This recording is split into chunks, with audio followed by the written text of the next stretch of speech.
La copa se elevó en el aire. Las palabras salieron de la boca de mi hijo como cuchillos envueltos en terciopelo. Esta es la mujer de quien me enorgullezco. 43 personas observaban el momento, sonrisas cómplices, aplausos educados. Iris, la madre de mi nuera, irradiaba satisfacción desde su extremo de la mesa, con el collar de perlas que yo le había comprado brillando bajo las luces del restaurante. $3,200 ese collar. Pero no fue el brindis lo que hizo que mi mundo se detuviera. Fue lo que vino exactamente 7 segundos después. El mesero apareció como una sombra elegante, uniforme impecable, bandeja plateada en la mano. Se inclinó levemente y depositó algo frente a mí. Un sobre de cuero color café. Pesado. Definitivo. Lo abrí porque todos me miraban, porque el silencio se había vuelto tan denso que podía sentirlo presionando contra mi pecho. $9,800. Ese era el total de la cuenta. Por la cena de cumpleaños de una mujer que acababa de recibir el brindis de mi hijo. Por la celebración de alguien que no era yo. Y ahí estaba yo, con 61 años, sosteniendo la factura de una humillación pública perfectamente orquestada. Levanté la vista. Iris tenía los brazos cruzados, una sonrisa irónica curvando sus labios pintados de color coral. No dijo nada. No necesitaba hacerlo. Su expresión lo decía todo, sabía exactamente lo que estaba pasando. Yasmín, mi nuera, miraba su plato con falsa inocencia, jugueteando con el tenedor entre sus dedos. César, el padre de Yasmín, tosió incómodo pero no intervino. Y Matías, mi hijo, mi único hijo, el niño que crié sola después de que su padre nos abandonara cuando tenía apenas 3 años, me observaba con esa mirada que ya no reconocía. Expectante. Segura. Como si jamás hubiera dudado que yo abriría mi cartera y pagaría sin protestar.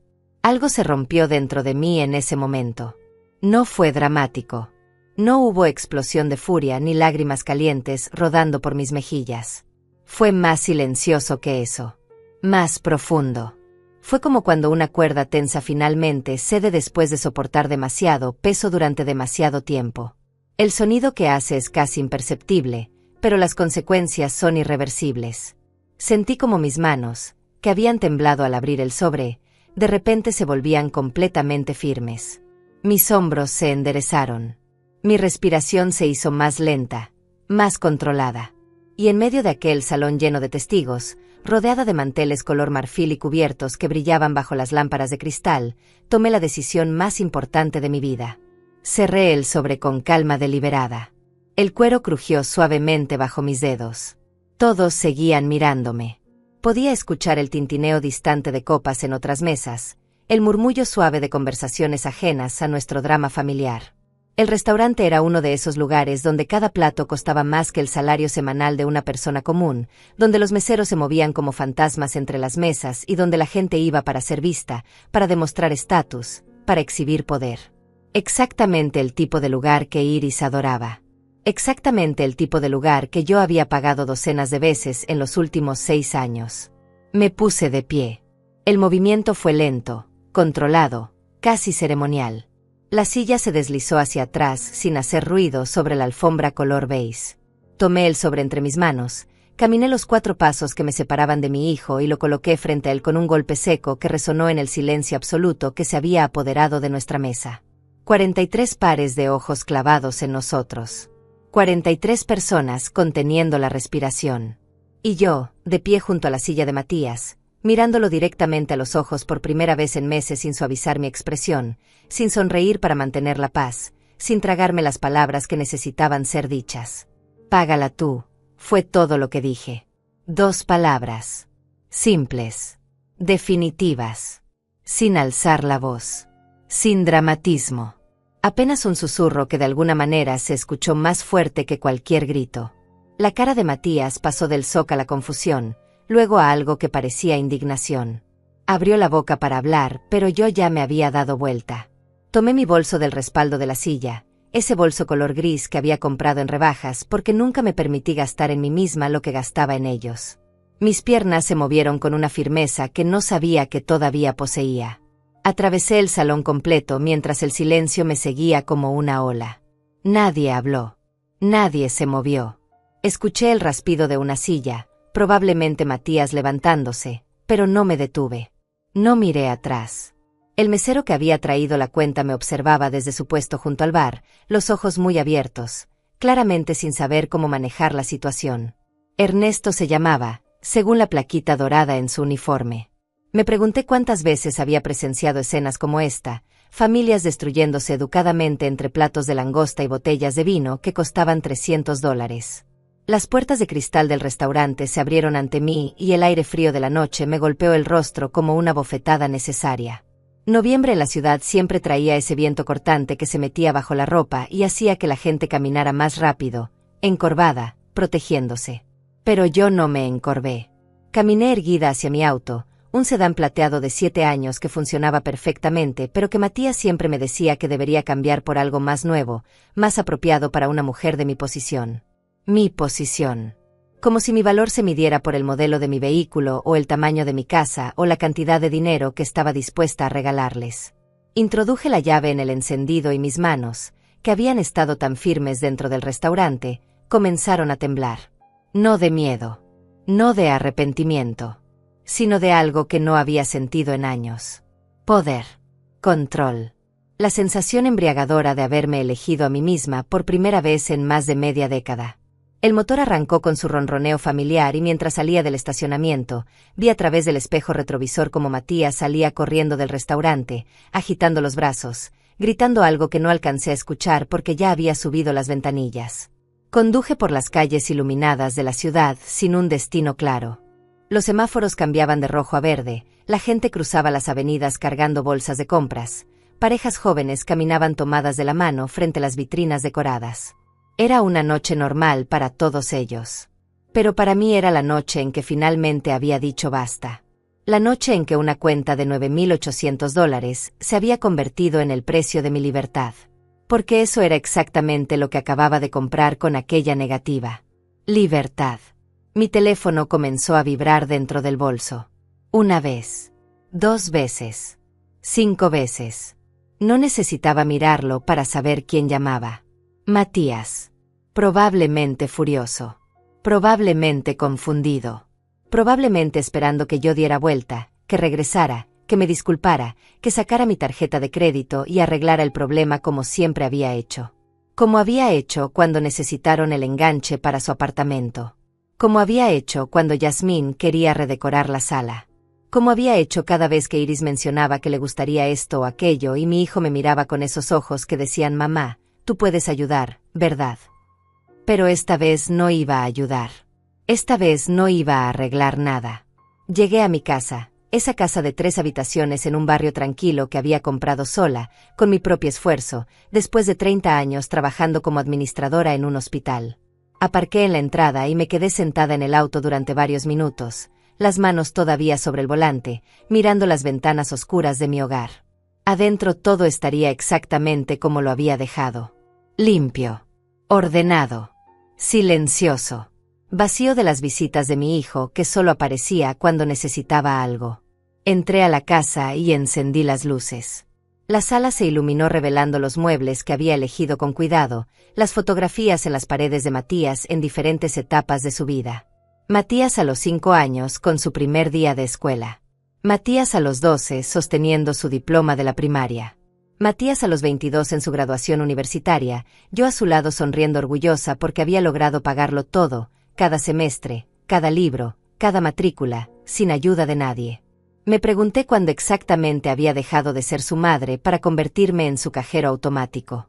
Me quité los zapatos, esos tacones color negro que me hacían daño pero que usaba para las cenas familiares, porque Yasmín una vez comentó que las mujeres de mi edad deberían hacer un esfuerzo por verse presentables.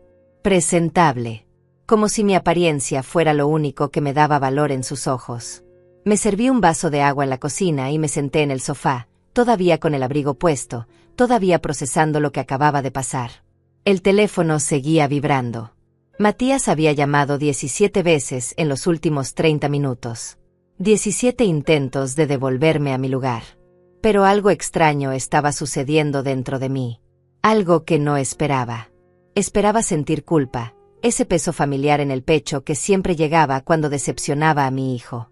Esperaba arrepentimiento, La voz interior que me diría que había exagerado, que había arruinado la fiesta de Iris, que había hecho una escena innecesaria. Esperaba miedo de perder a mi único hijo, de quedarme completamente sola en esta casa silenciosa. Pero no sentía nada de eso. Lo único que sentía era una claridad cristalina, fría como el viento de noviembre que todavía podía escuchar silbando contra las ventanas. Una certeza absoluta de que lo que había hecho no era el final de algo, sino el comienzo. Antes de contar lo que hice después, antes de revelar cómo una sola noche cambió completamente el rumbo de mi vida, necesito que entiendan algo fundamental. Necesito que comprendan por qué aquella calma extraña que sentí en mi sala, sentada con el abrigo todavía puesto mientras mi teléfono explotaba con llamadas ignoradas, no era la calma de la negación. Era la calma que viene después de despertar de un sueño largo y confuso, cuando finalmente abres los ojos y reconoces dónde estás realmente. El teléfono dejó de vibrar alrededor de la medianoche. 32 llamadas perdidas. Matías había dejado 8 mensajes de voz que no escuché. Yasmín envió 4 mensajes de texto que borré sin leer. Iris, sorprendentemente, también intentó comunicarse, como si tuviera algún derecho a exigirme explicaciones. Apagué el teléfono y lo dejé sobre la mesa de centro, esa mesa de vidrio que había comprado en una tienda de muebles usados cuando recién me mudé a esta casa, porque después de pagar la universidad de Matías no me quedaba dinero para nada nuevo. Me quité el abrigo finalmente. Me quité el vestido color verde oscuro que había usado para la cena, ese vestido que compré específicamente porque Yasmín había comentado que el color me favorecía. Siempre haciendo lo que otros esperaban. Siempre adaptándome a las preferencias ajenas. Me puse mi pijama vieja, la de algodón suave desgastado por 100 lavadas, y me senté en mi cama mirando el techo. La casa estaba tan silenciosa que podía escuchar el zumbido del refrigerador en la cocina, el tic-tac del reloj en el pasillo, mi propia respiración entrando y saliendo de mis pulmones con regularidad hipnótica. Y entonces comencé a recordar. No las cosas grandes, sino los detalles pequeños que había ignorado durante años. La forma en que Matías nunca preguntaba cómo estaba yo, solo si podía ayudarlo con algo. La manera en que Yasmín me llamaba solo cuando necesitaban dinero para algún proyecto nuevo en su apartamento. Como Iris siempre mencionaba frente a mí las cosas caras que deseaba, mirándome de reojo, esperando que yo ofreciera comprárselas. Había normalizado todo eso. Lo había convertido en amor. En apoyo familiar. En lo que una buena madre debía hacer. Pero aquella noche, acostada en mi cama, mirando las sombras que la luz de la calle proyectaba en el techo, algo dentro de mí comenzó a cambiar de nombre a las cosas. A llamarlas por lo que realmente eran. Eso no era amor. Era utilización. No era familia. Era transacción. No era respeto. Era explotación refinada, educada, envuelta en sonrisas y brindis vacíos. Y lo más perturbador de todo era darme cuenta de cuánto tiempo había permitido que continuara. 6 años desde que Matías se casó con Yasmín. 6 años convertida en el banco familiar. 6 años preguntándome por qué me sentía tan vacía cada vez que terminaba una de esas reuniones familiares. Me levanté de la cama cerca de las 3 de la mañana. No podía dormir. La claridad que sentía era casi física, como si alguien hubiera encendido todas las luces de una habitación que había permanecido en penumbras durante demasiado tiempo. Fui a mi estudio, ese pequeño cuarto que usaba para pagar las cuentas y organizar mis documentos. Encendí la lámpara del escritorio y saqué mi archivador, el mismo donde guardaba todos los registros bancarios, todos los recibos importantes, toda la evidencia meticulosa de mi vida financiera. Abrí la gaveta donde guardaba las carpetas de los últimos años. Tenía todo organizado por fecha, por categoría, porque trabajar 30 años en administración hospitalaria te enseña a documentar absolutamente todo. Y ahí estaban. Todos los regalos. Todas las ayudas. Todas las veces que había abierto mi cartera porque mi hijo me miraba con esa expresión que decía que yo era su única esperanza. Comencé a hacer algo que debería haber hecho años atrás. Comencé a sumar. El enganche del apartamento de Matías y Yasmín, $45,000. Lo recordaba perfectamente porque tuve que liquidar la mitad de mi fondo de retiro para conseguir esa cantidad. Matías me prometió que me lo devolvería en pagos mensuales. Nunca recibí ni un centavo. Las renovaciones que hicieron 6 meses después porque Yasmín decidió que la cocina necesitaba electrodomésticos nuevos y pisos de granito, $12,300. El auto que le regalé a Matías en su cumpleaños número 32. $28,000. Las 3 vacaciones familiares a las que contribuí porque Iris mencionó que sería lindo si todos pudiéramos viajar juntos. $16,000 en total. Los regalos de Navidad. Los regalos de cumpleaños. Los regalos porque sí. El collar de perlas de Iris. Los aretes de diamantes de Yasmín. El traje italiano de César. Las cenas en restaurantes caros donde siempre terminaba pagando yo. Los muebles que les compré. Las reparaciones del auto que cubrí. Los gastos médicos que asumí cuando Yasmín tuvo aquella cirugía estética que su seguro no cubría porque no era necesaria. $9,500 por una rinoplastia que ella quería desde adolescente. Seguí sumando mientras el reloj marcaba las 4 de la mañana, luego las 5. Tenía una libreta frente a mí y mi letra, normalmente tan ordenada, se volvía más errática con cada cifra que anotaba. No porque estuviera enojada, sino porque estaba absolutamente atónita. $183,700. Ese era el total aproximado que había gastado en mi hijo y su familia política en 6 años. Casi $200,000 que habían salido de mi cuenta bancaria, de mi fondo de retiro, de mi futuro, y habían entrado en sus vidas como si fuera mi obligación proporcionárselos. Me recosté en la silla del escritorio sintiendo cómo el número se instalaba en mi conciencia. $183,700. Podría haber pagado mi casa completamente. Podría haber viajado por el mundo. Podría haber asegurado mi vejez con comodidad. Pero en lugar de eso, había financiado la vida de lujo de personas que apenas me llamaban excepto cuando necesitaban algo más. Y lo peor no era el dinero. Lo peor era darme cuenta de que ni siquiera me habían dado las gracias la mayoría de las veces. Era esperado. Era asumido. Era mi rol. El sol comenzó a salir. La luz gris del amanecer se filtró por las cortinas del estudio. Escuché a los pájaros comenzar su canto matutino. El mundo seguía girando como si nada hubiera cambiado. Pero dentro de mí, todo era diferente. Ya no veía a mi hijo como la víctima de circunstancias difíciles que necesitaba el apoyo de su madre. Lo veía como un hombre adulto de 35 años que había aprendido a manipular mi amor para financiar su estilo de vida. Ya no veía a Yasmín como la nuera educada que solo quería lo mejor para su familia. La veía como la arquitecta principal de mi explotación financiera. Y finalmente entendí algo que debería haber sido obvio desde el principio. Aquella humillación en el restaurante no había sido un accidente. No había sido un malentendido. Había sido el resultado inevitable de 6 años enseñándoles que podían tratarme así sin consecuencias. Yo había construido este monstruo. Yo había creado este patrón. Y solo yo podía destruirlo. Pasé todo el sábado sola en mi casa, sin encender el teléfono, sin abrir las cortinas completamente, sin hacer nada más que pensar. Había algo hipnótico en aquel silencio. Durante años mi vida había estado llena de obligaciones, de llamadas de Matías, de peticiones disfrazadas de conversaciones casuales, de la ansiedad constante de no ser suficiente para ellos. Y ahora, en la quietud absoluta de mi sala, descubría que el silencio no era vacío. Era espacio. Espacio para respirar. Espacio para pensar. Espacio para existir sin la presión constante de ser útil a alguien más. Pero no estaba huyendo de la realidad. Estaba preparándome para enfrentarla de verdad por primera vez. Porque había algo que necesitaba entender antes de poder avanzar. Necesitaba ponerle nombre a lo que me había estado pasando todos estos años. Necesitaba encontrar las palabras exactas que explicaran por qué una madre que amaba a su hijo había terminado siendo tratada como un recurso desechable.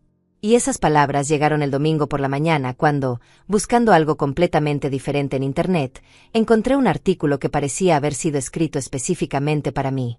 Se llamaba Utilización afectiva condicionada y mientras leía la definición sentí como mi respiración se detenía.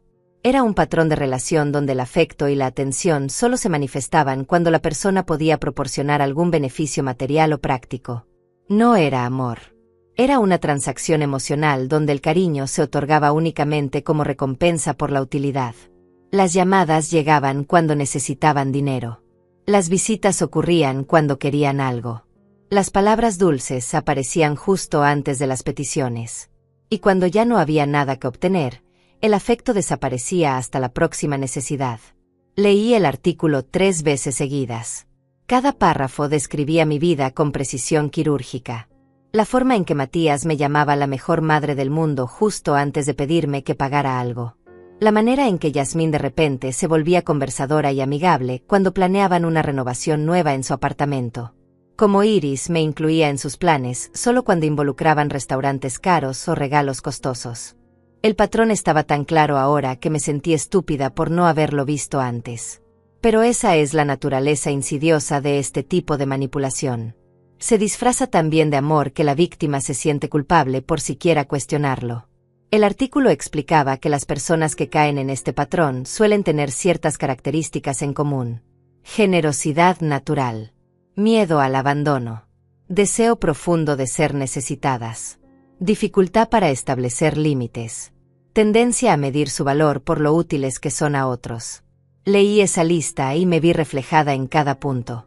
Había criado a Matías sola después de que su padre nos abandonara.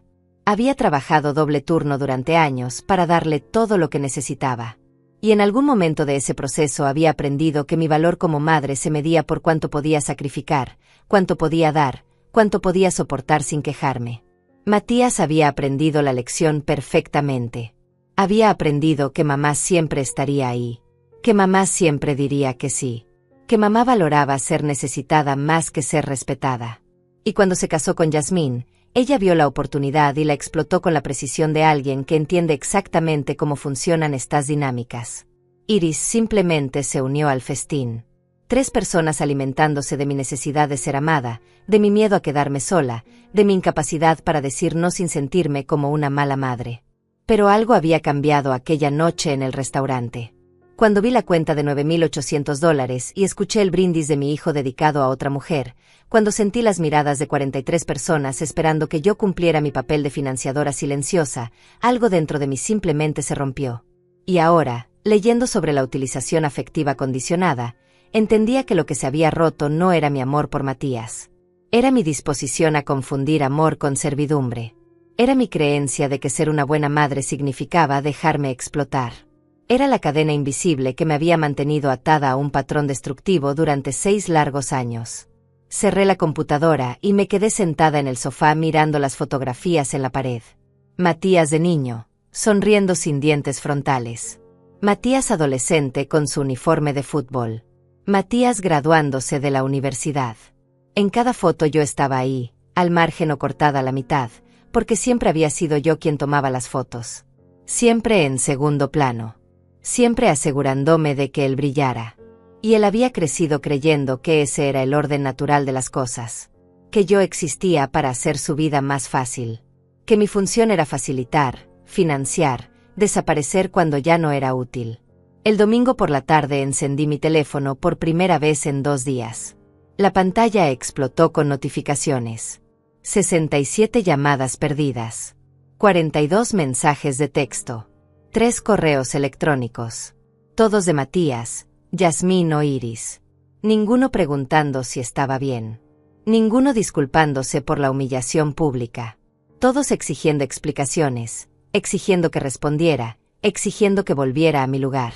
Leí algunos de los mensajes y la progresión era reveladora. Los primeros eran confundidos. Mamá, ¿qué pasó? ¿Por qué te fuiste así? Luego venía la falsa preocupación. Estamos preocupados por ti. Llámanos, por favor. Después la culpa. No puedo creer que arruinaras la fiesta de Iris de esa manera. Y finalmente la demanda directa. Necesitamos hablar. Ven mañana a la casa. No era una invitación. Era una orden. Porque así funcionaba nuestra dinámica. Ellos ordenaban y yo obedecía. Ellos creaban el caos y yo lo limpiaba. Ellos gastaban y yo pagaba. Pero yo ya no era esa mujer. Algo fundamental había cambiado en mí durante aquellos 2 días de silencio. Había pasado de la negación a la aceptación, de la confusión a la claridad, del miedo a algo que todavía no tenía nombre pero que se sentía peligrosamente parecido al poder. Miré mi reflejo en el espejo del pasillo. 61 años. Cabello gris que había dejado de teñir hace meses porque Yasmín comentó que me hacía ver más joven y yo, como siempre, había hecho lo contrario de lo que alguien más quería. Arrugas alrededor de los ojos que contaban la historia de 3 décadas trabajando, criando, sacrificando. Pero en esos ojos había ahora algo nuevo. Determinación. No respondí ningún mensaje. En lugar de eso, volví a mi estudio y saqué de nuevo mi archivador. Saqué mi libreta con los cálculos de la madrugada anterior. $183,700. Y entonces tomé una decisión. No iba a confrontarlos con emociones. No iba a gritar ni llorar ni suplicar que me vieran como algo más que un cajero automático. Iba a hacer algo mucho más efectivo. Iba a mostrarles los números. Iba a presentarles los hechos fríos y duros de lo que nuestra relación realmente había sido todos estos años. Porque los números no mienten. Los números no pueden ser manipulados con palabras dulces o miradas heridas. Comencé a crear un documento. Una lista detallada, fecha por fecha, de cada peso que había gastado en ellos. Cada regalo. Cada pago. Cada vez que había abierto mi cartera porque ellos habían abierto sus bocas. El documento creció y creció hasta convertirse en 10 páginas de evidencia irrefutable. 10 páginas que contaban la verdadera historia de nuestra familia. No la versión que ellos se contaban a sí mismos, donde eran víctimas de circunstancias difíciles y yo era la madre generosa que ayudaba por amor. Sino la versión real, donde ellos eran explotadores sistemáticos y yo había sido su víctima voluntaria. Cuando terminé eran las 11 de la noche del domingo.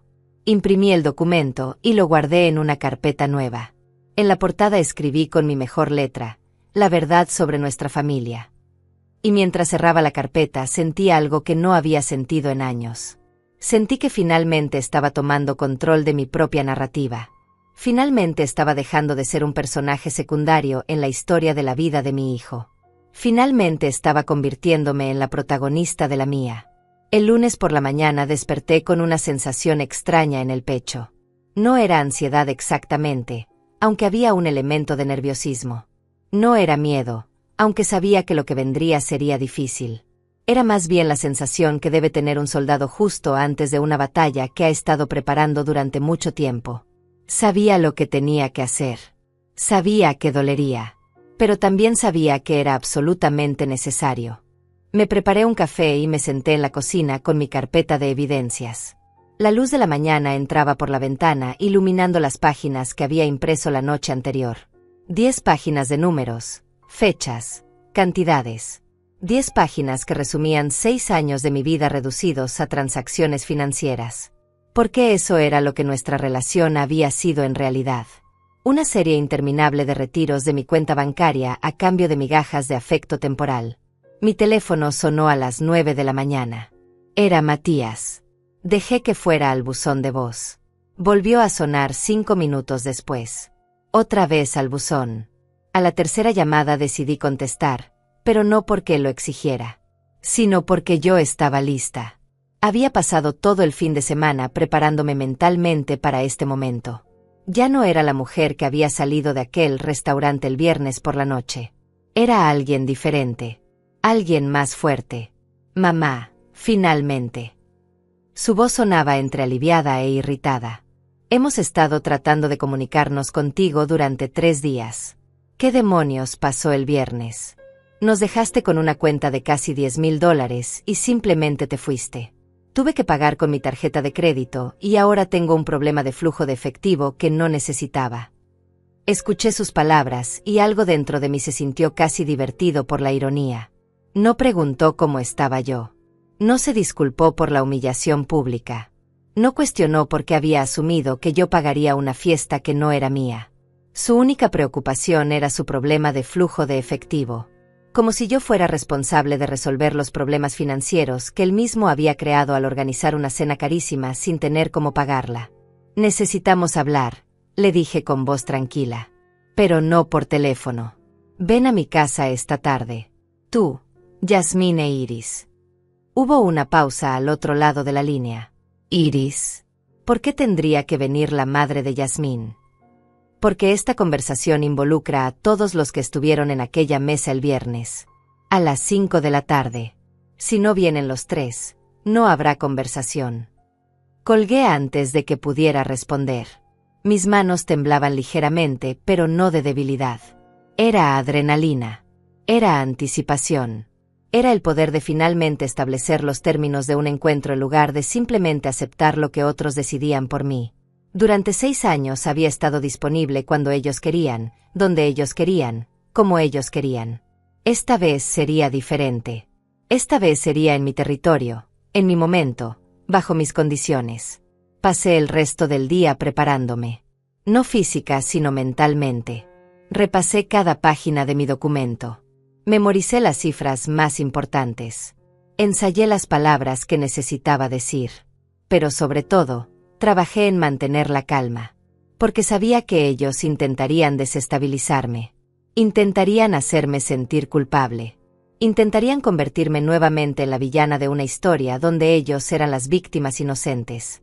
Y yo necesitaba estar tan centrada, tan segura, tan inquebrantable que ninguna de sus tácticas funcionara. A las 5:10 escuché un auto estacionarse frente a mi casa. Miré por la ventana y los vi bajar. Matías venía adelante, con esa expresión de fastidio que usaba cuando algo lo incomodaba. Yasmín caminaba detrás de él, sus tacones resonando contra el pavimento, su rostro cuidadosamente neutral. E Iris venía al final, con esa postura erguida que usaba para intimidar, como si fuera la reina llegando a reprender a una sirvienta problemática. Abrí la puerta antes de que tocaran el timbre. Los miré a los tres parados en mi entrada y por un momento tuve que recordarme a mí misma por qué estaba haciendo esto. Porque verlos ahí, ver el rostro de mi hijo que había sido mi mundo entero durante tantos años, casi me hizo retroceder a mi antiguo patrón. Casi me hizo querer disculparme, suavizar las cosas, hacer que todos se sintieran cómodos de nuevo. Casi. Pasen, dije simplemente, haciéndome a un lado. Entraron a la sala y se quedaron de pie, como esperando que yo les ofreciera algo de beber, que hiciera de anfitriona, que cumpliera mi papel habitual de hacerlos sentir bienvenidos y atendidos. Pero no lo hice. Simplemente cerré la puerta, caminé hasta el sofá y me senté con mi carpeta en el regazo.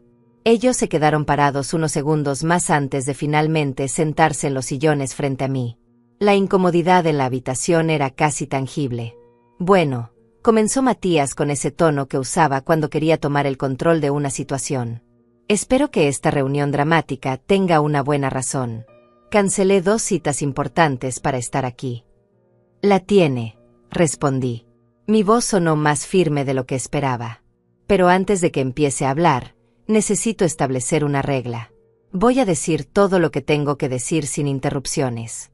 Cuando termine, pueden hablar. Pero hasta entonces, van a escuchar. Yasmín intercambió una mirada con Iris. Matías se recostó en el sillón con los brazos cruzados, esa postura defensiva que adoptaba cuando se sentía atacado. Pero ninguno protestó. Tal vez porque mi tono no dejaba espacio para negociación. Tal vez porque algo en mi expresión les decía que esta vez era diferente. Abrí la carpeta y saqué la primera página de mi documento. Durante los últimos 3 días he estado haciendo algo que debería haber hecho hace mucho tiempo. He estado revisando exactamente cuánto dinero he gastado en ustedes desde que Matías y Yasmín se casaron hace 6 años. Tengo aquí un registro detallado de cada peso, cada regalo, cada pago, cada vez que abrí mi cartera porque ustedes abrieron sus bocas. Vi cómo la cara de Matías cambiaba de fastidio a confusión. Yasmín se puso un poco más pálida. Iris mantuvo su expresión neutral, pero sus manos se tensaron sobre su bolso. El enganche de su apartamento, continué, mirando directamente a Matías. $45,000 que saqué de mi fondo de retiro. Me prometiste que me lo devolverías en pagos mensuales. Nunca vi un centavo. Las renovaciones de la cocina 6 meses después. $12,300. El auto que te regalé en tu cumpleaños. $28,000. Las 3 vacaciones familiares. $16,000 en total. Seguí leyendo. Cada línea del documento. Cada fecha. Cada cantidad. Vi cómo sus expresiones cambiaban gradualmente de defensivas a incómodas. Matías dejó de mirarme a los ojos. Yasmín empezó a juguetear con sus uñas. Iris intentaba mantener su compostura, pero podía ver la tensión en su mandíbula. El collar de perlas que llevas puesto ahora mismo, Iris, dije señalando su cuello. $3,200. Los aretes de diamantes de Yasmín. $4,500. El traje italiano de César para la boda de tu sobrina. 2.800. La rinoplastia de Yasmín que su seguro no cubría. 9.500. Continué durante 10 minutos. Cada página revelaba más. Más dinero. Más sacrificios. Más pruebas de que yo había estado financiando sus vidas mientras ellos apenas reconocían mi existencia excepto cuando necesitaban algo más. Y cuando llegué a la última página, cuando leí el total final, el silencio en la sala era absoluto. $183.700, dije dejando que el número flotara en el aire entre nosotros. Esa es la cantidad exacta que he gastado en ustedes en 6 años. Casi $200.000 de mi dinero, de mi trabajo, de mi futuro. Y el viernes por la noche, en la fiesta de cumpleaños de Iris, después de un brindis donde mi hijo declaró su orgullo por otra mujer, me entregaron una cuenta de casi $10.000 más. Como si fuera mi obligación. Como si fuera mi rol. Como si yo existiera únicamente para financiar sus vidas. Cerré la carpeta y la puse sobre la mesa de centro entre nosotros. Finalmente levanté la vista y los miré a los tres directamente. Así que ahora voy a preguntarles algo, y quiero que sean completamente honestos conmigo. En algún momento durante estos 6 años me vieron como algo más que un cajero automático. El silencio que siguió a mi pregunta fue tan denso que parecía tener peso físico. Nadie se movió. Nadie habló. Solo el tic-tac del reloj en el pasillo marcaba los segundos que pasaban mientras esperaba una respuesta que probablemente nunca llegaría. Porque responder honestamente significaría admitir algo que ninguno de ellos estaba dispuesto a reconocer. Significaría mirarse al espejo y ver lo que realmente habían sido todos estos años. Finalmente fue Matías quien rompió el silencio, pero no de la manera que yo esperaba. No con honestidad ni con reflexión, sino con el arma que siempre había usado cuando se sentía acorralado, la culpa. «No puedo creer esto», dijo levantándose del sillón, su voz subiendo de volumen con cada palabra. «No puedo creer que estés llevando la cuenta de cada centavo que has gastado en tu propia familia. ¿Eso es lo que somos para ti ahora? ¿Una hoja de cálculo? ¿Una lista de gastos que vas a lanzarnos a la cara?» Yasmín asintió inmediatamente, encontrando su terreno seguro al lado de su esposo. «Esto es increíblemente hiriente, Dolores. Nunca te pedimos nada que no pudieras dar. Siempre ofreciste ayudarnos por voluntad propia. Y ahora actúas como si te hubiéramos obligado». Iris se mantuvo callada, pero su expresión lo decía todo. Superioridad moral mezclada con desdén apenas disimulado. Como si mi acto de documentar la explotación fuera más ofensivo que la explotación misma. Los observé mientras intentaban voltear la situación. Era fascinante ver cómo funcionaba la manipulación en tiempo real. Cómo tomaban mi acto legítimo de establecer límites y lo convertían en un ataque injustificado contra ellos. Cómo se posicionaban como víctimas de mi crueldad en lugar de perpetradores de años de abuso financiero y emocional. Era el patrón exacto que el artículo sobre utilización afectiva condicionada había descrito. Cuando la víctima finalmente se defiende, los abusadores se visten de mártires. Pero yo ya no era la mujer que se dejaba manipular por la culpa. Había pasado 3 días completos despertando de un sueño de 6 años.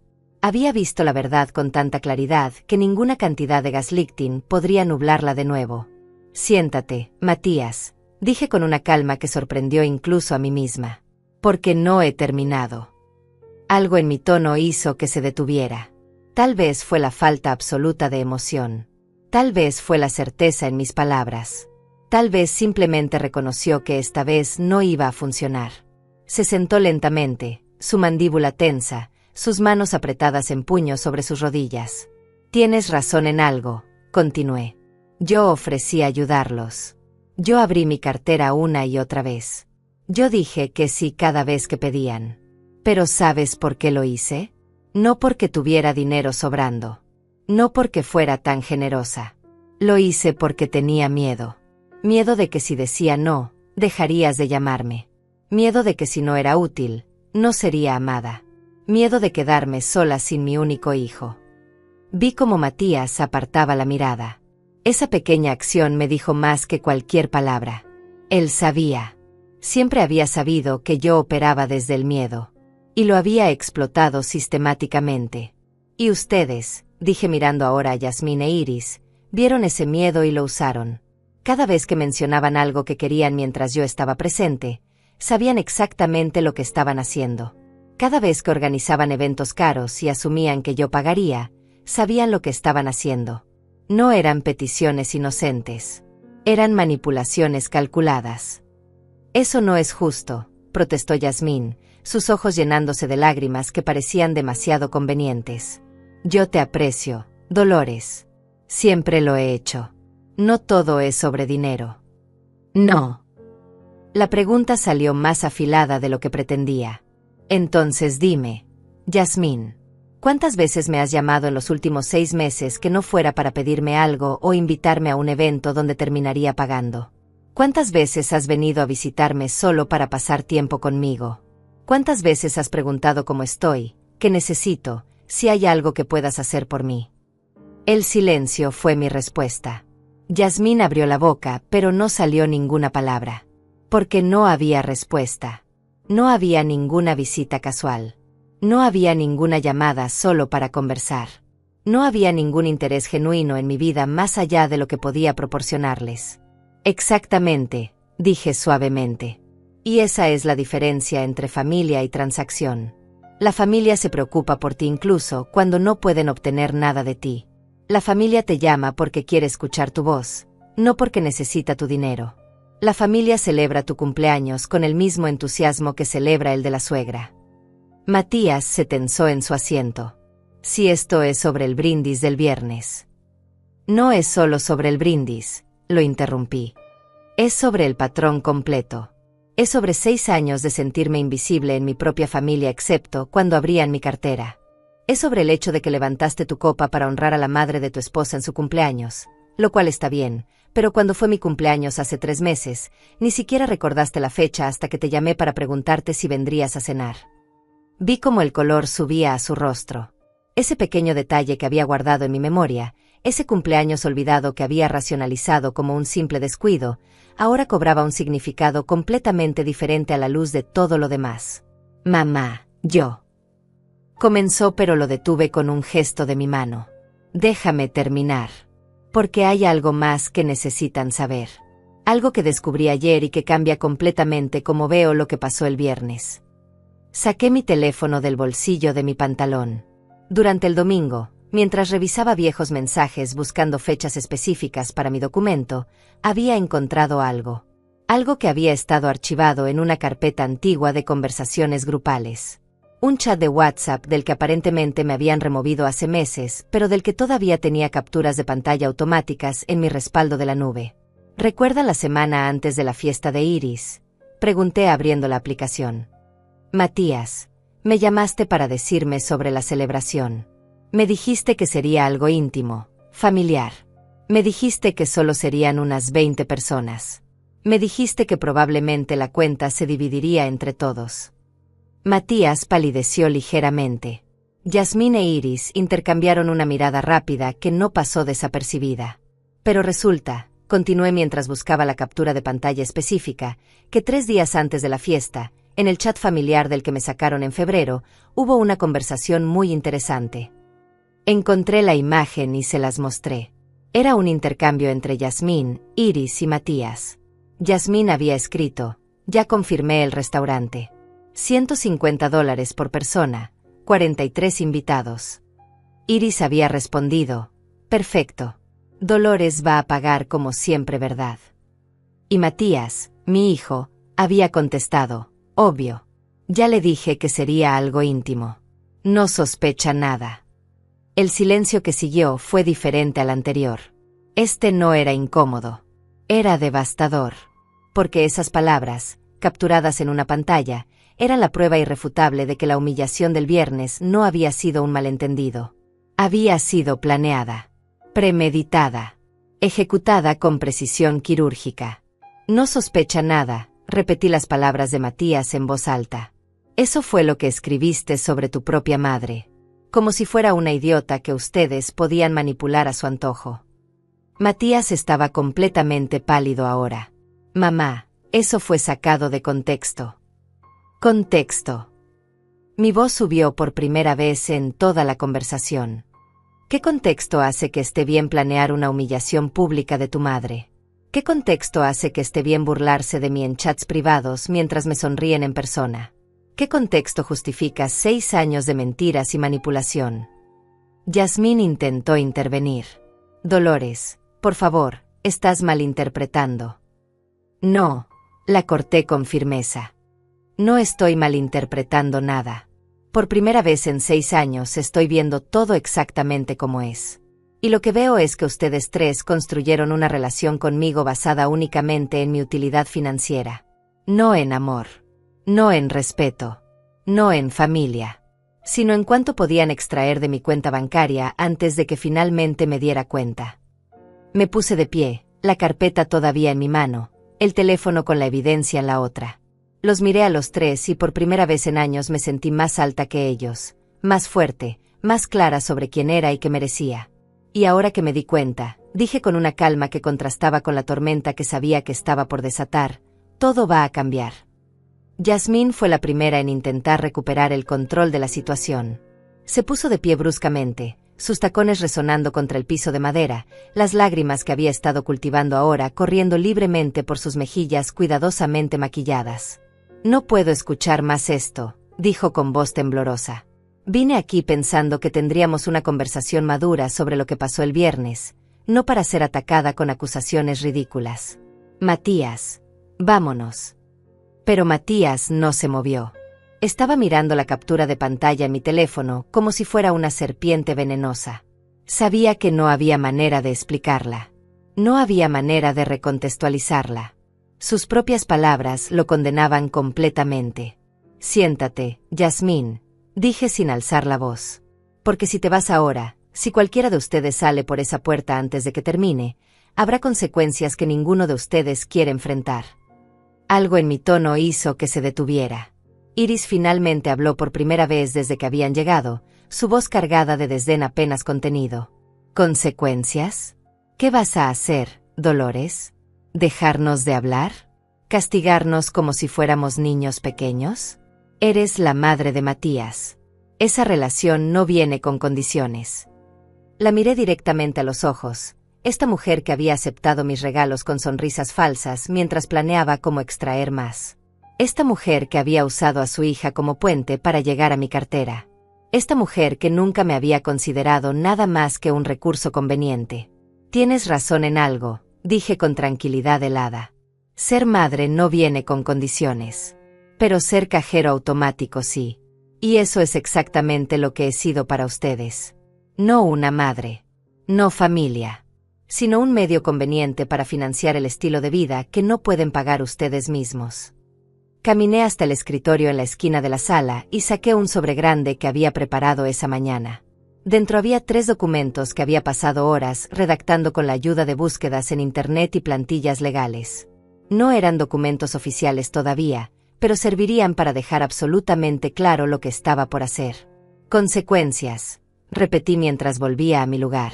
Hablemos de eso.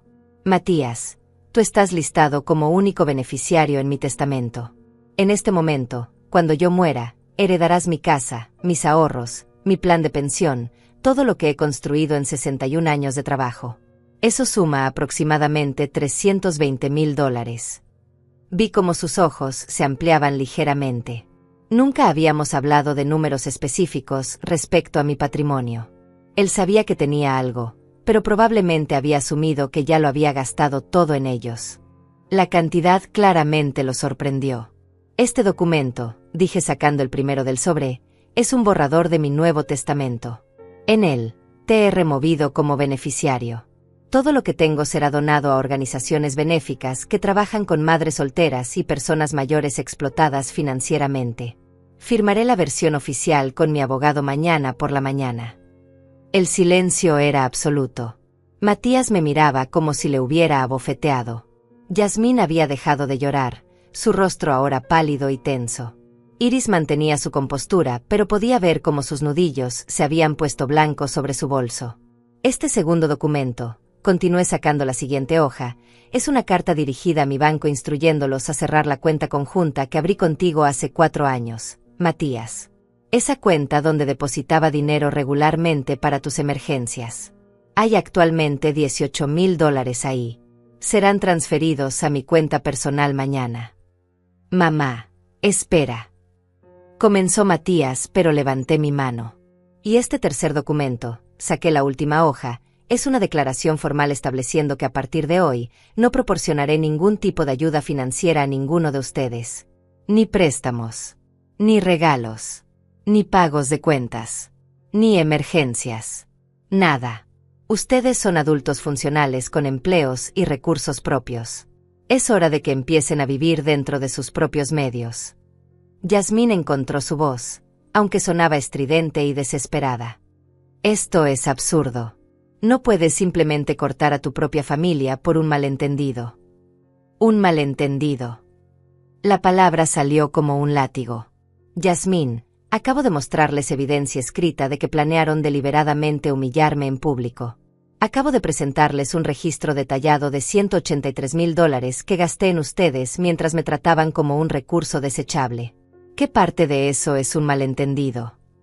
Matías finalmente se puso de pie, su rostro una mezcla de pánico y rabia. Está siendo completamente irracional. Sí, tal vez no hemos sido los más atentos. Sí, tal vez tomamos tu generosidad por sentado. Pero ¿desheredarme? ¿Cortarme financieramente? Eso es cruel, mamá. Eso es vengativo.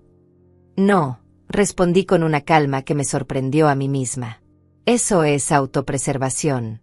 Eso es finalmente valorarme a mí misma tanto como te he valorado a ti.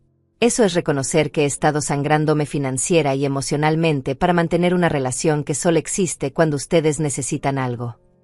Pero somos familia, dijo Matías, y por primera vez escuché algo genuino en su voz. Miedo real. Pérdida real. No puedes simplemente borrarnos de tu vida. No los estoy borrando, dije suavemente.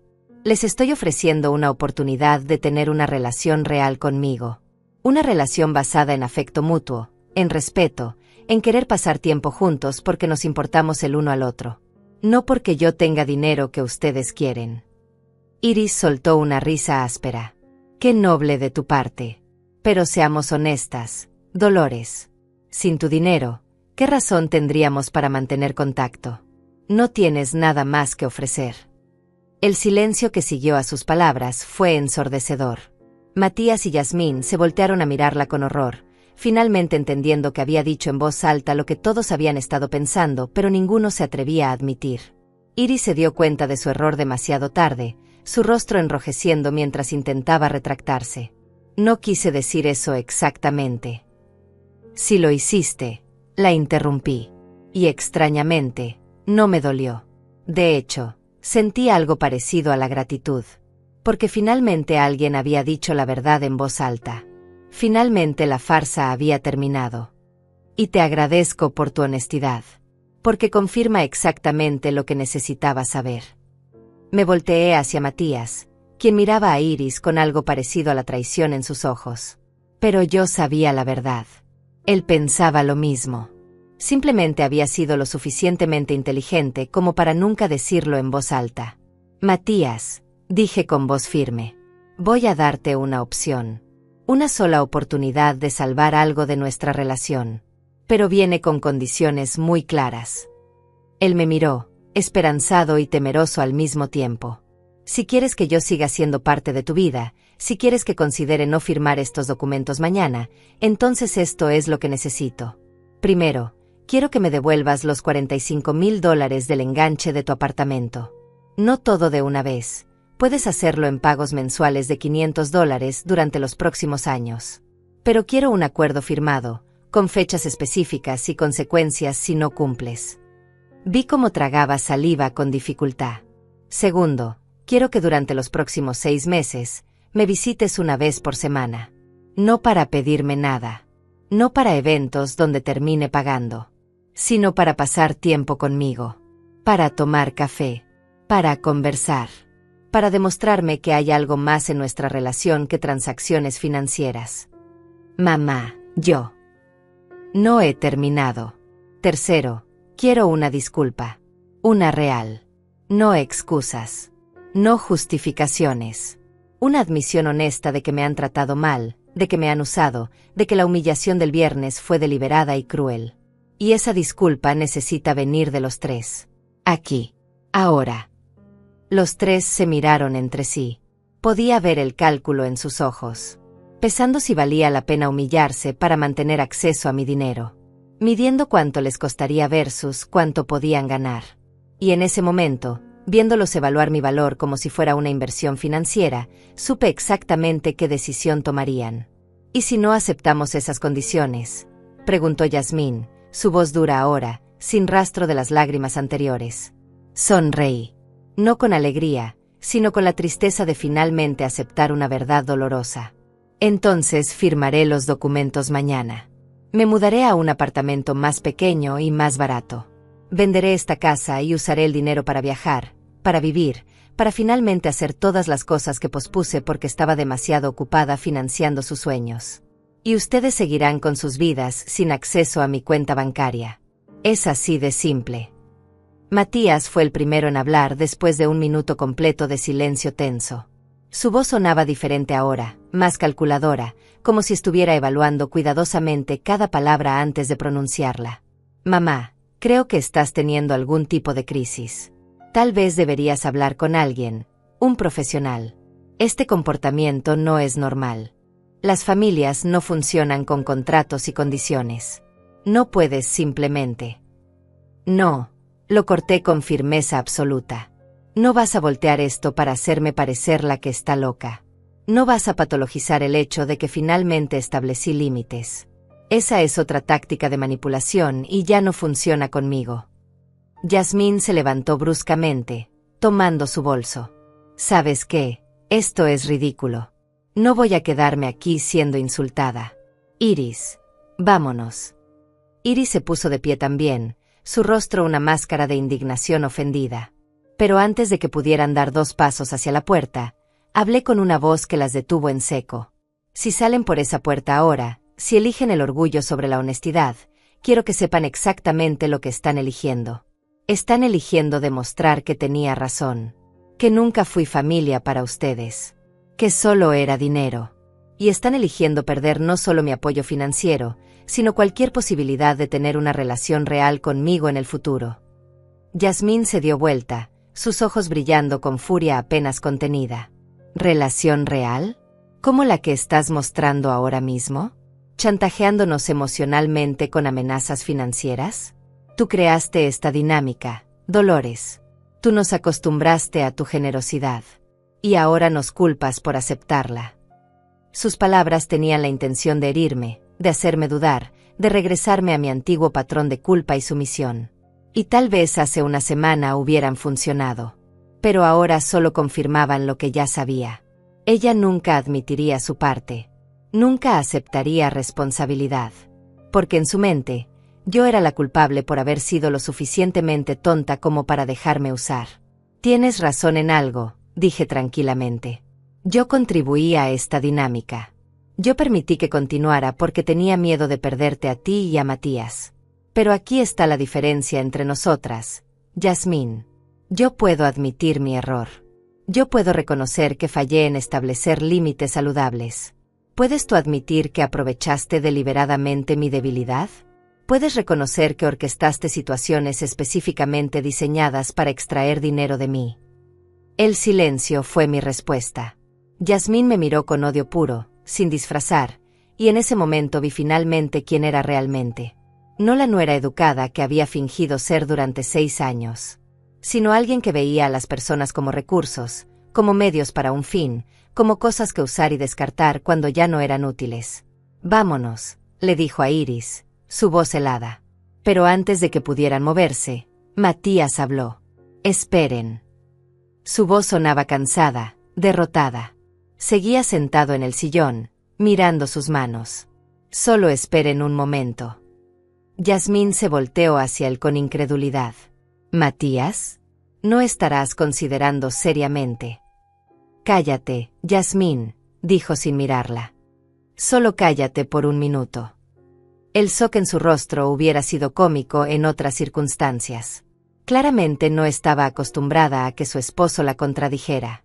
Iris también parecía sorprendida, sus cejas levantadas mientras observaba a su yerno con nueva atención. Matías finalmente levantó la vista hacia mí. Había algo diferente en sus ojos. No arrepentimiento exactamente. No amor filial. Sino cálculo pragmático. Estaba haciendo las matemáticas en su cabeza. $320,000 de herencia versus su orgullo. Acceso continuo a mi apoyo financiero versus admitir que había estado equivocado. Si hago esto, dijo lentamente. Si acepto tus condiciones, ¿realmente vas a mantener tu palabra? ¿O es solo otra manera de controlarnos? La pregunta reveló tanto sobre cómo me veía. Como alguien manipuladora. Como alguien que usaba el dinero para control. Cuando todo lo que había hecho durante 6 años era dar y dar sin pedir nada a cambio. Pero decidí responder con honestidad.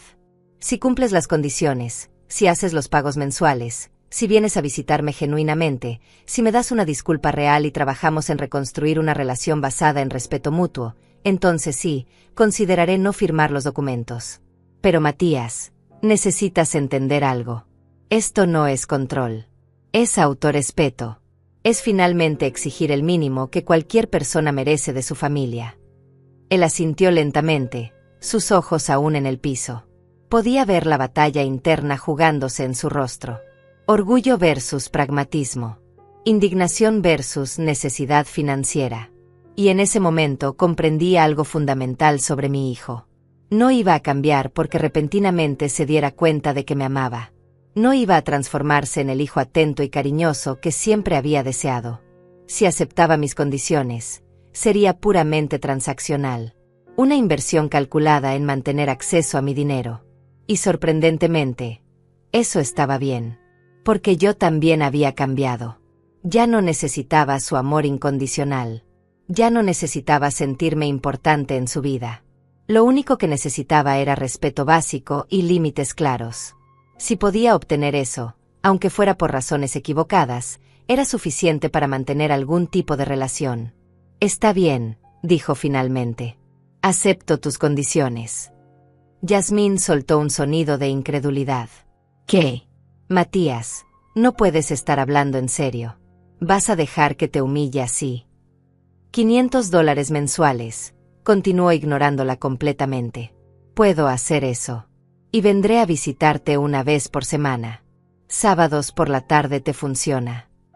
Los sábados están bien, respondí, sintiendo una mezcla extraña de victoria y tristeza. Pero la disculpa, dijo levantándose del sillón. No puedo hablar por Yasmín o por Iris. Ellas tendrán que decidir eso por sí mismas. Miré a las 2 mujeres paradas junto a la puerta.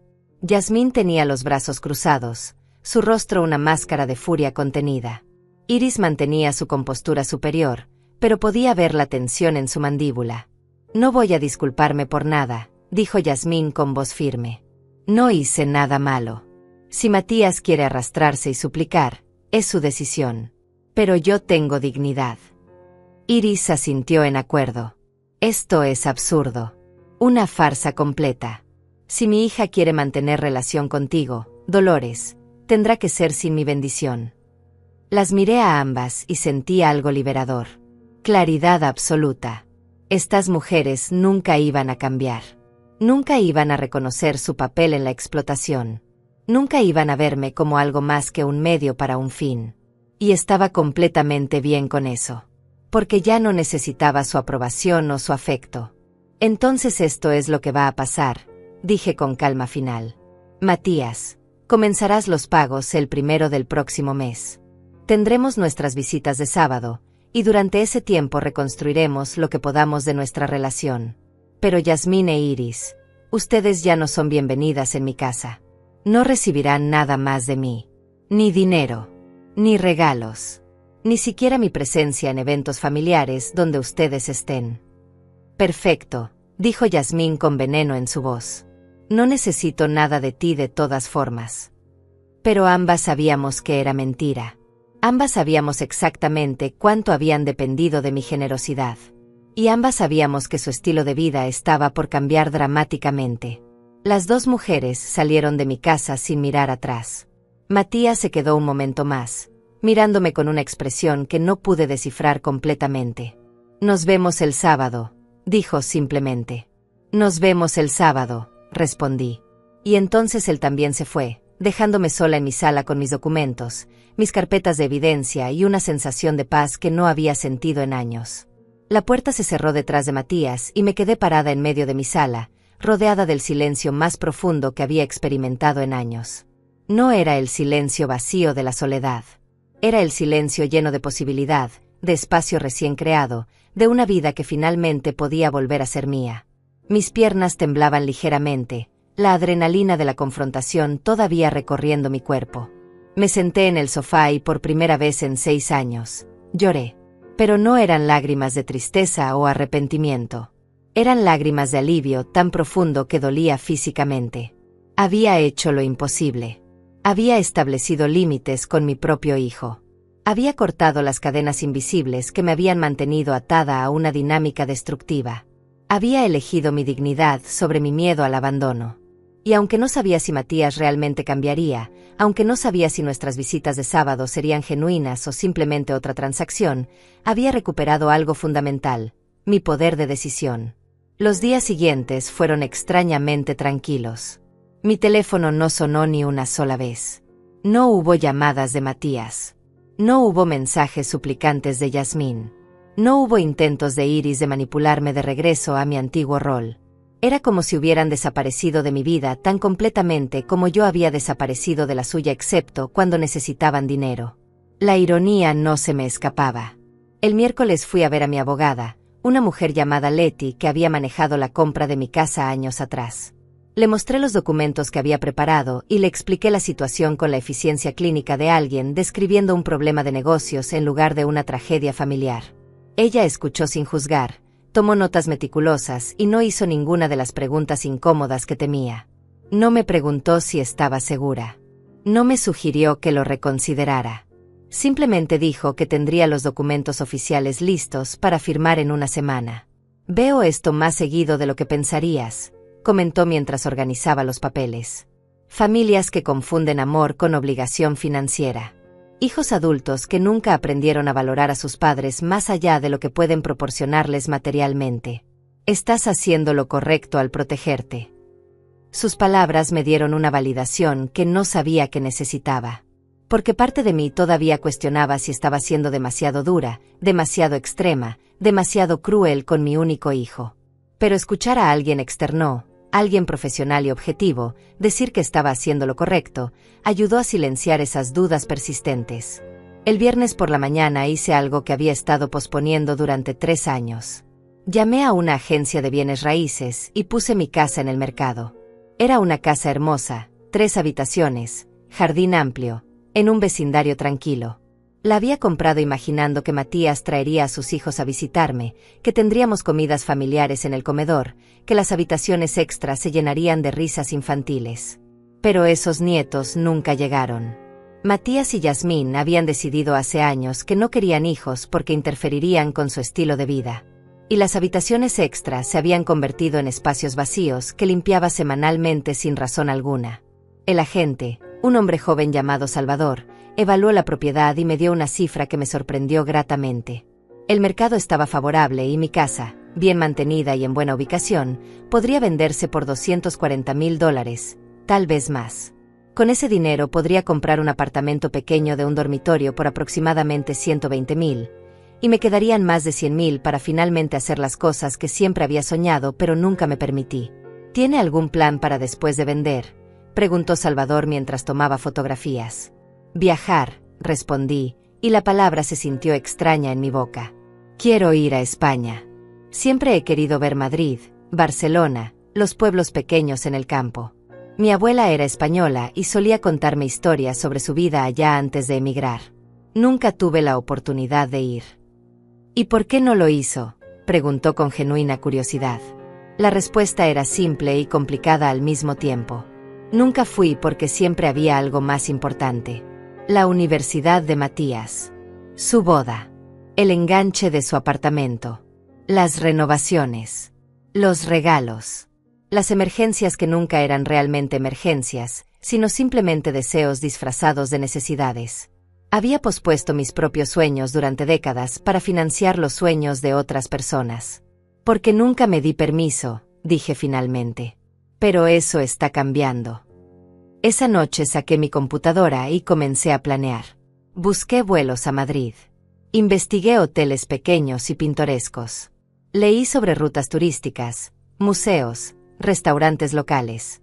Creé un itinerario tentativo de 3 semanas recorriendo España, visitando los lugares que mi abuela había descrito con tanto cariño. El costo total sería aproximadamente $8,000 incluyendo vuelos, hoteles, comidas y actividades. Hace un mes esa cantidad me hubiera parecido imposible de justificar para mí misma. Pero ahora, después de ver la lista de $183,000 que había gastado en otros, $8,000 para mi propio sueño parecía no solo razonable sino largamente merecido. El sábado llegó más rápido de lo que esperaba. A las 2 de la tarde escuché un auto estacionarse frente a mi casa.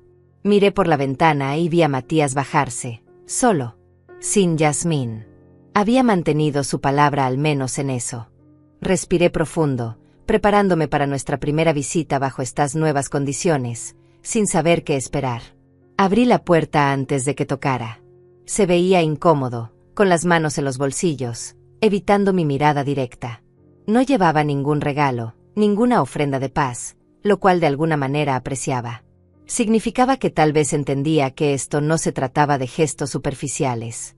«Hola mamá», dijo suavemente. «Hola Matías. Pasa». Entró y se sentó en el mismo sillón donde había estado durante la confrontación. Yo me senté frente a él con una taza de café que había preparado, sin ofrecerle una a él. Pequeño recordatorio de que las cosas habían cambiado, de que ya no era mi trabajo anticipar y satisfacer sus necesidades. «¿Cómo has estado?», preguntó con evidente incomodidad. «Bien. Muy bien, en realidad. Puse la casa en venta». Su cabeza se levantó bruscamente. «¿Qué? ¿Por qué?» «Porque es demasiado grande para mí sola. Porque necesito liquidez para hacer las cosas que he estado posponiendo. Porque ya no tiene sentido mantener una casa familiar cuando no tengo familia que la visite». Las palabras claramente lo hirieron, pero no retrocedí. Eran verdad y él necesitaba escucharlas. «¿A dónde vas a ir?» «Compraré un apartamento pequeño. Y voy a viajar a España en 2 meses. 3 semanas recorriendo el país. Es algo que siempre quise hacer». Él asintió lentamente, procesando la información. Podía ver la confusión en su rostro.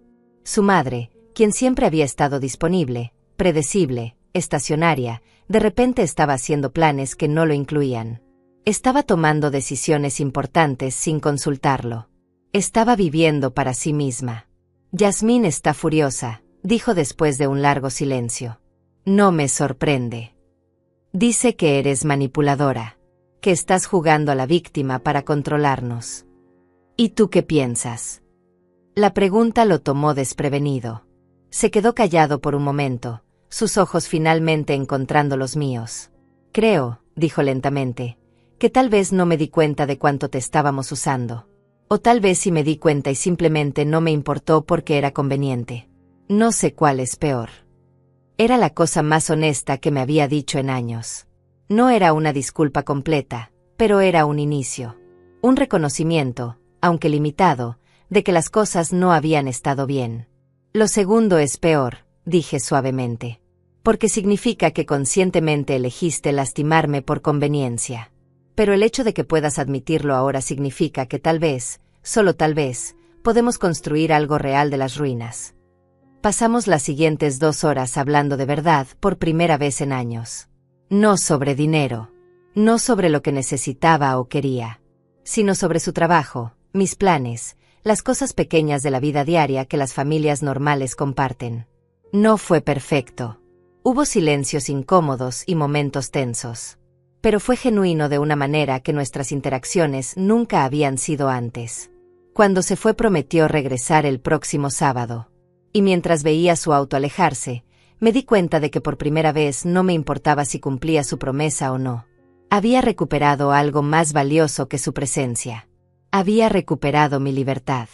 6 meses después, estaba parada en la terraza de un pequeño apartamento en el barrio de Salamanca en Madrid, tomando mi café matutino mientras observaba la ciudad despertar bajo el sol dorado de septiembre.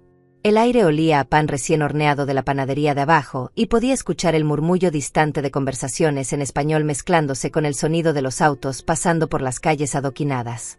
Era mi última mañana en España después de 3 semanas recorriendo el país que mi abuela tanto amaba, y me sentía más viva de lo que me había sentido en décadas.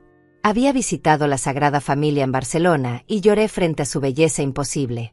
Había caminado por las calles estrechas de Toledo, donde cada esquina parecía guardar siglos de historia. Había comido paella en Valencia preparada por una anciana que me recordaba a mi abuela. Había bailado flamenco torpemente en Sevilla con un grupo de turistas que se convirtieron en amigos temporales. Había gastado $8.200 en 3 semanas de libertad absoluta, y no me arrepentía de ni un centavo. Mi teléfono sonó interrumpiendo mis pensamientos. Era Matías. Había mantenido su palabra durante estos 6 meses de manera sorprendente. Visitaba cada sábado sin falta. Los primeros encuentros habían sido tensos y superficiales, conversaciones cuidadosas donde ambos pisábamos con cuidado alrededor de los temas delicados. Pero gradualmente algo había comenzado a cambiar. Pequeños momentos de conexión genuina. Risas ocasionales. Conversaciones sobre libros, películas, recuerdos de cuando era niño. No era la relación madre-hijo ideal que alguna vez soñé, pero era real de una manera que nunca había sido antes. Hola mamá, su voz sonaba clara a través de la línea. ¿Cómo está España? Hermosa. Absolutamente hermosa. Ojalá pudieras ver esto. La próxima vez tal vez pueda acompañarte. Si me invitas. La sugerencia me sorprendió. Hace 6 meses hubiera saltado ante la oportunidad, hubiera ofrecido pagar su viaje completo, hubiera reorganizado todos mis planes para acomodarlo. Pero ahora simplemente sonreí. Tal vez. Si ahorras para tu propio boleto. Hubo una pausa breve y luego una risa genuina. Justo. Supongo que me lo merecía. ¿Cómo van los pagos?, pregunté. No porque necesitara el dinero desesperadamente, sino porque necesitaba saber que él estaba comprometido. He hecho los 6 pagos completos. $500 cada mes, exactamente como acordamos. 36 meses más y habremos terminado. 36 meses más. 3 años de pagos mensuales que lo mantendrían conectado a mí, que le recordarían constantemente el costo real de lo que había hecho. Algunos podrían pensar que era cruel, pero yo lo veía como consecuencia natural. Como responsabilidad. Bien. Te veo el sábado cuando regrese entonces. Espéralo. Y mamá, gracias por enviarme esas fotos. Se ve que realmente lo estás disfrutando. Colgamos y me quedé mirando mi teléfono pensando en lo mucho que había cambiado en medio año. Mi casa se había vendido en solo 6 semanas por $252.000, 12.000 más de lo esperado. Compré un apartamento moderno de un dormitorio por $115.000 en un edificio con seguridad y amenidades que nunca había podido justificar para mí misma antes. El resto del dinero estaba invertido de manera segura, generando intereses modestos pero constantes que complementaban mi pensión. Yasmín había intentado contactarme exactamente una vez, 2 meses después de nuestra confrontación.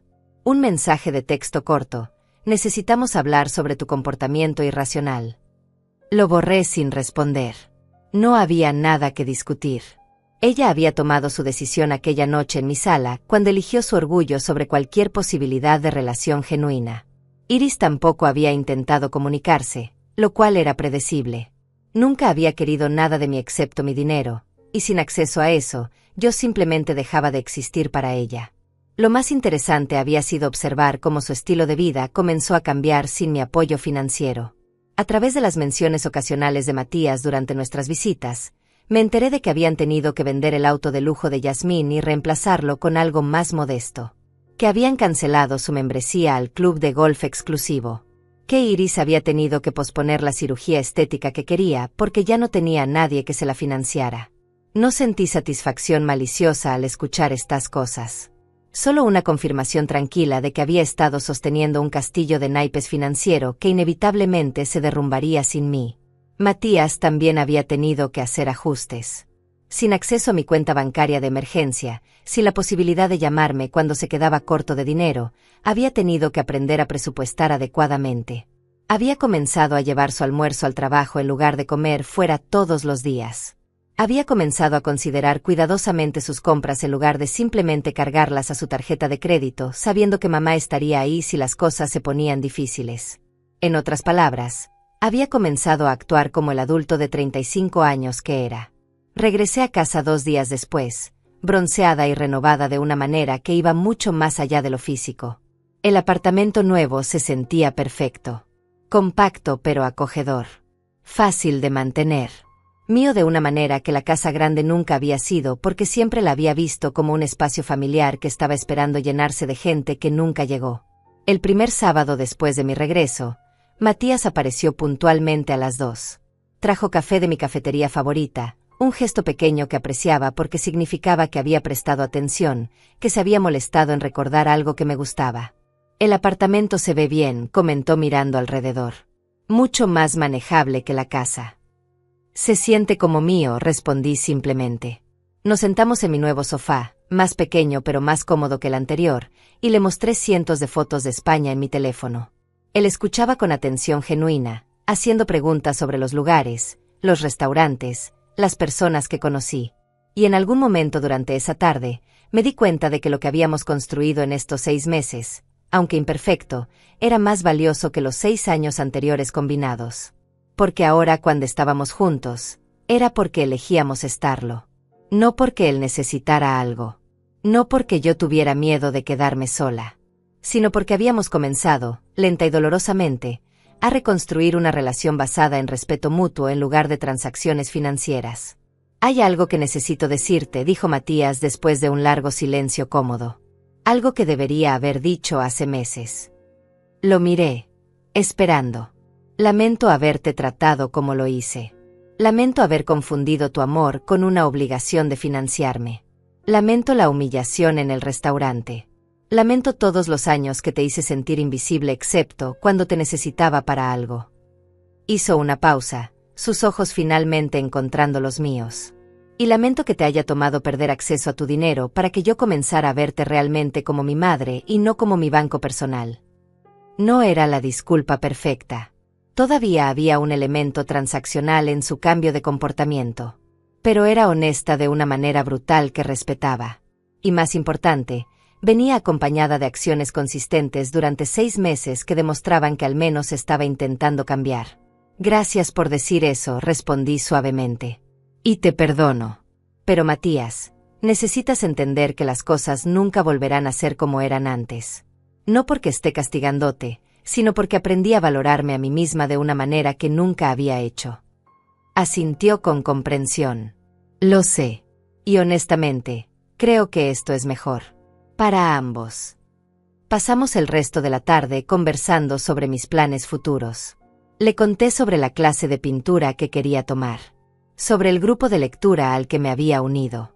Sobre la posibilidad de hacer voluntariado en el hospital donde había trabajado durante tantos años. Le conté sobre una vida que estaba construyendo para mí misma que no giraba alrededor de ser útil a otras personas. Cuando se fue esa tarde, me quedé en mi apartamento rodeada de silencio. Pero no era el silencio vacío de la soledad que alguna vez temí.